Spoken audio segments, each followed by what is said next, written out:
سورہ فاتحہ کی روشنی میں۔ اے اللہ، تیرا شکر ہے کہ تو ہے، میں تو اس سے باہر ہی نہیں نکل پاتی۔ اسی میں رہ کے خود سے باہر جو نظر ڈالو تو ہر شے الگ لگے گی آپ کی خود کی کل کی نظر سے۔ ہر شے میں خود ہی اللہ کی شان نظر آئے گی۔ وہ ہے، اور ہے بھی زبردست شان والا۔ اس کا پہلے فیصلہ کرو۔ وہ فیصلہ کیسے ہوگا؟ آپ کو خود ہی فیصلہ کرنا ہوگا کہ اگر کسی کو بتانا ہو کہ آپ کی زندگی میں ان کا کیا درجہ یا مقام ہے تو کیسے کرو گے؟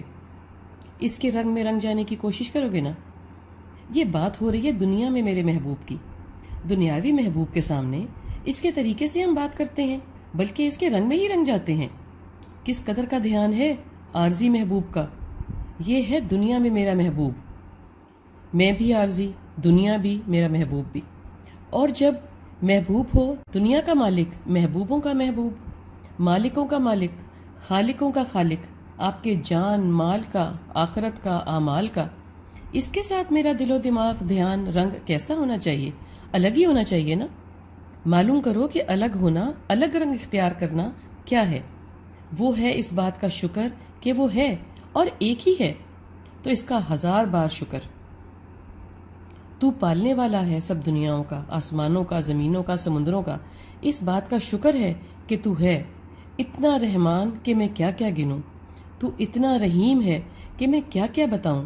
میری چھوٹی سی عارضی زندگی میں اتنی نافرمانیاں اور تیری اتنی ساری رحمتیں، میں کیسے انکار کروں؟ میں کیسے شکر ادا کروں؟ یہ سمجھ نہیں آتی۔ پورا شکر ادا تو نہیں کر سکتا جتنے کرم ہیں، مگر کچھ کوشش تو کر سکتا ہوں نا۔ اللہ کی راہ میں تو کوشش آسان ہے۔ اس نے عبادت، اطاعت، شکر، استغفار، سب کلمات خود ہی بتا رکھے ہیں۔ اچھا سا نرم سا دل بھی دے رکھا ہے۔ بس اس کو اسی طریقے پہ استعمال کرنا سیکھنا ہے جیسے کہ چاہا گیا ہے۔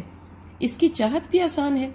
دل صاف ہو بھلے عبادت کم ہو، سرکشی نہ ہو بھلے اطاعت زیادہ نہ ہو سکے، حاضری شفاف ہو بھلے کم کم ہو، حضوری پوری کی پوری ہو بھلے زیادہ نہ ہو سکے۔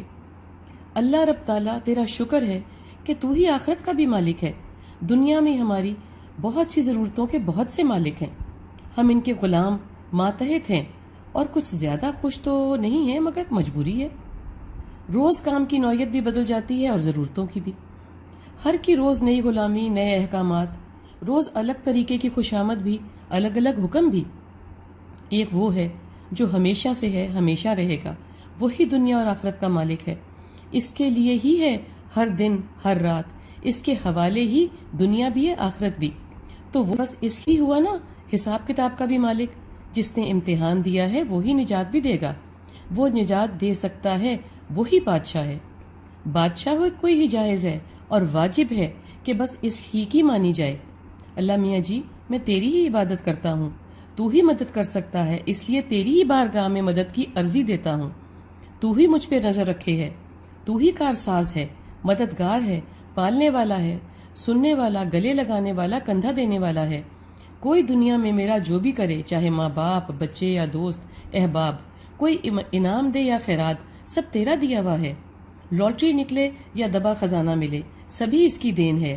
وہی نظام چلا رہا ہے، وہی خدا ہے جس سے مدد کے لیے رجوع کرنا ہے، اور ہدایت کے لیے بھی۔ ہدایت کی دعا کا کیا مطلب ہے؟ مطلب ہے مجھ میں جو اچھے برے کی، صحیح غلط، نیک و بد کی تمیز رکھ دی گئی ہے، مجھے وہ تمیز دکھا اور دیکھنے کی توفیق عطا فرما، اور صحیح چننے کے بعد اس پہ ثابت قدم رہنے کی طاقت دے۔ ہر کام کی طاقت تو نے دی ہے، میں اس طاقت کا جائز استعمال کر پاؤں۔ مجھے اس طاقت کو جاننے، ماننے اور عمل کرنے کی سمجھ دے۔ میں تاریخ بھی جانتا ہوں، خود کا کردار بھی۔ کبھی تو عقل ہی کام نہیں کرتی، کبھی میں خود ہی بیکار ہو جاتا ہوں، کبھی کسی کی شبیہ لگتا ہوں، کبھی کسی کی مورت۔ مجھے معاف فرما، بس اپنی امان میں رکھ، نہ ادھر جاؤں نہ ادھر، بس ناک کی سید میں تیری طرف ہوں اور تیرے پاس آ جاؤں۔ آمین۔